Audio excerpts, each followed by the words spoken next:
So today's video, I believe I'm going to call it Learning to Become Comfortable in Uncomfortable Feelings.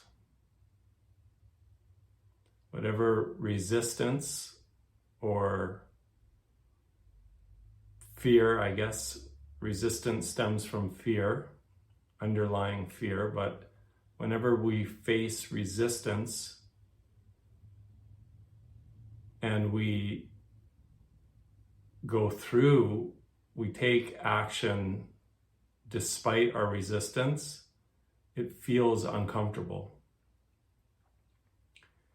And the insight that I've gained from this practice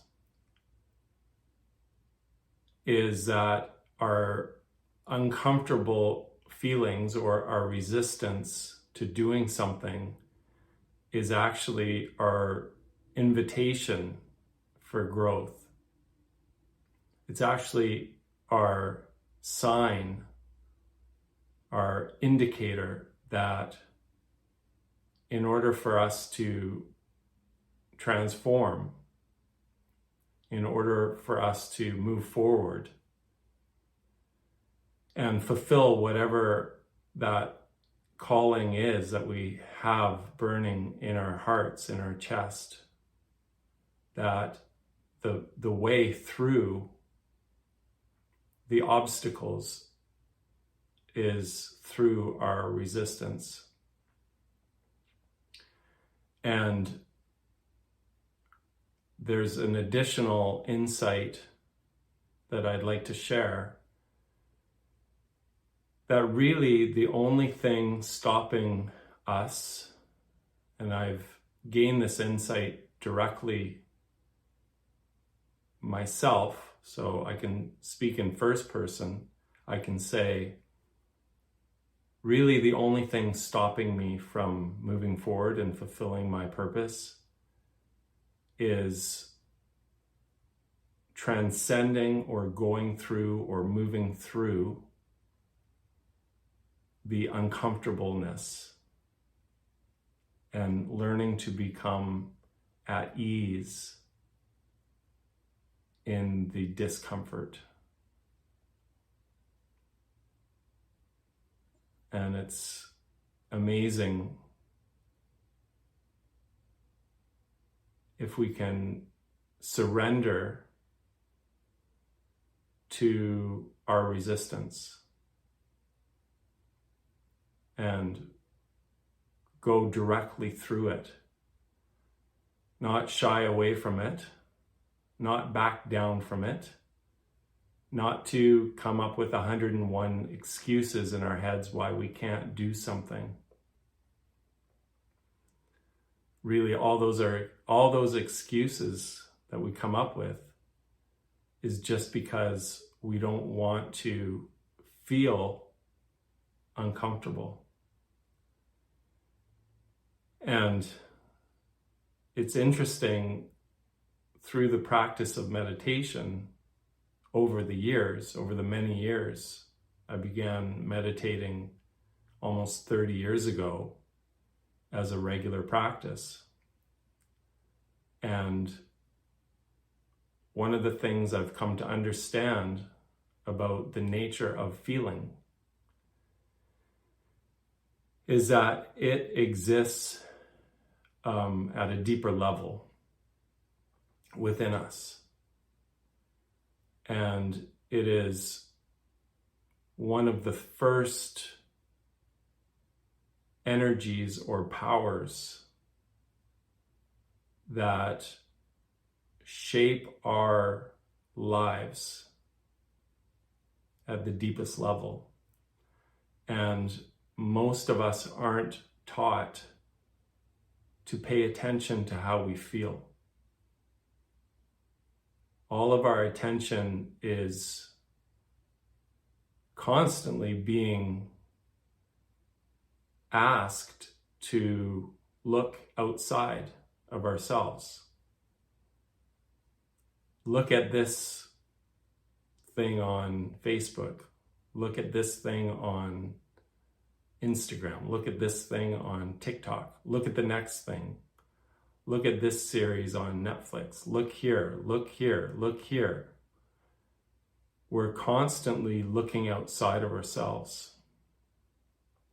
And the key to growth is, first of all, to turn our attention inward through the practice of meditation, for example. And one of the first things that happens when we sit for meditation quietly is that we still the body. We take a comfortable posture and we turn our attention inward. And usually we begin by shutting our eyes. And our eyesight is one of our primary senses, how we perceive the world. And when we shut our eyes, not with the intent of going to sleep, but with the intent of remaining aware, fully present. When we shut our eyes and we turn our awareness and attention within, the whole external world basically gets put on pause.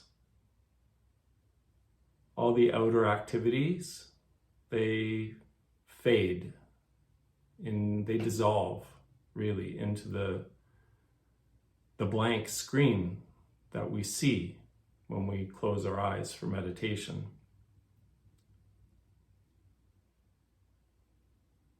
And the first thing that I experienced once I did that was my busy mind. I think that the first understanding or common sense understanding about meditation is for us to practice stilling the mind. Well, the first step is to still the body when we sit for meditation and to turn our senses inward. And the next step, what we're going to observe is our mind, is our thinking. And it's the mental reality that's going on continually behind the scenes.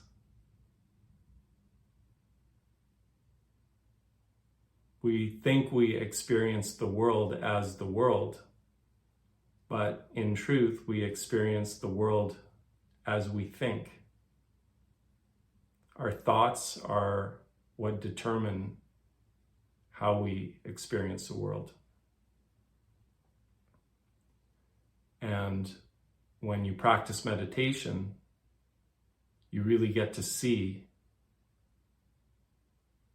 how active and powerful the mind is. You come to understand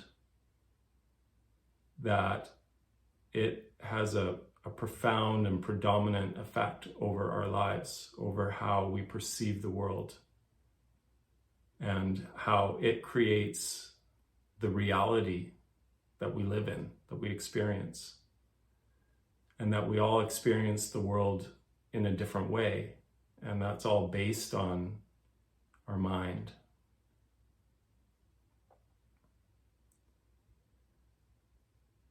There is a deeper state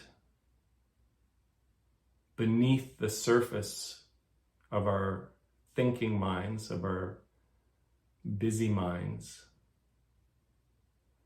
that most of us aren't even aware of. A lot of the time we're not aware of just how busy our minds are. And really, the busyness of the mind masks even a deeper level within us. And that level is the level of our emotions, of our feelings.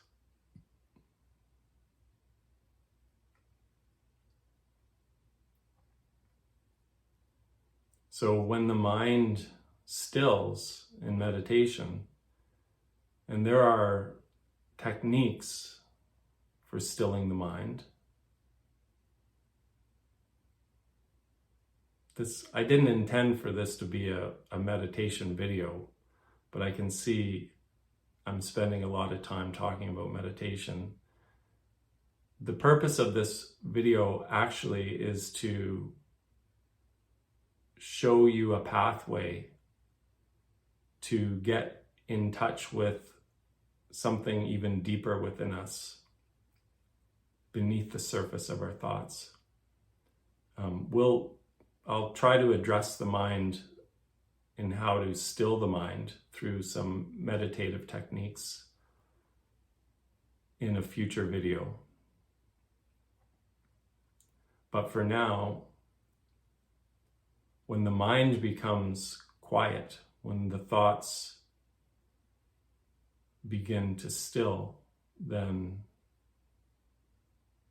we become aware of our feeling nature, and we actually begin to see the relationship between our thoughts and our feelings. And they're very interconnected, but they're different things.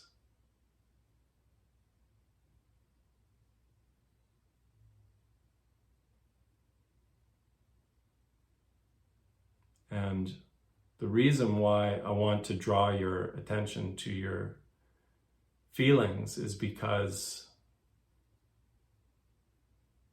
they exist within us, mostly unconscious. We're mostly unconscious of how we feel, mostly because of the distractions of the external world and the busyness of our mental world. Most of the time, we're not in touch with how we feel.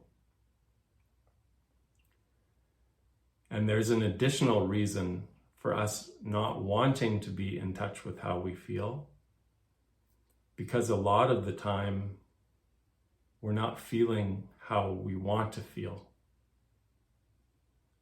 And so we actually distract ourselves. The world and the mind are distracting enough as is on their own. But then in order for us not to feel the uncomfortableness, or for us to realize that, hey, wait a minute, we're not feeling how we want to feel, then we cause distractions.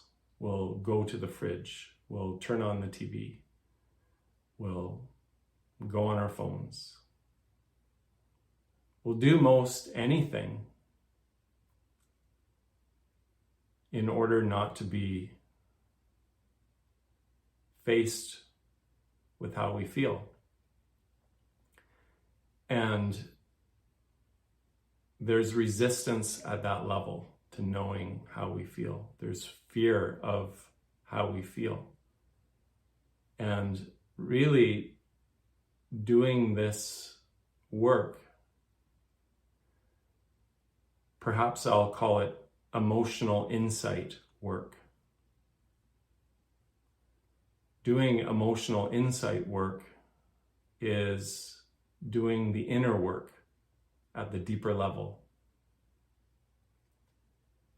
And most of us need guidance on how to do this work, some support. We ourselves have to do our own work. Nobody can do it for us. But it's very helpful and beneficial to have some guidance that you can feel comfortable with, that you can feel safe with, that you can trust. Company, keeping the right company, surrounding yourself with open-hearted and free-minded people who share a common purpose with you. Keeping company of these people is very supportive and beneficial. And that's the kind of community I'm wanting to create. And I'm wanting to invite you to be a part of.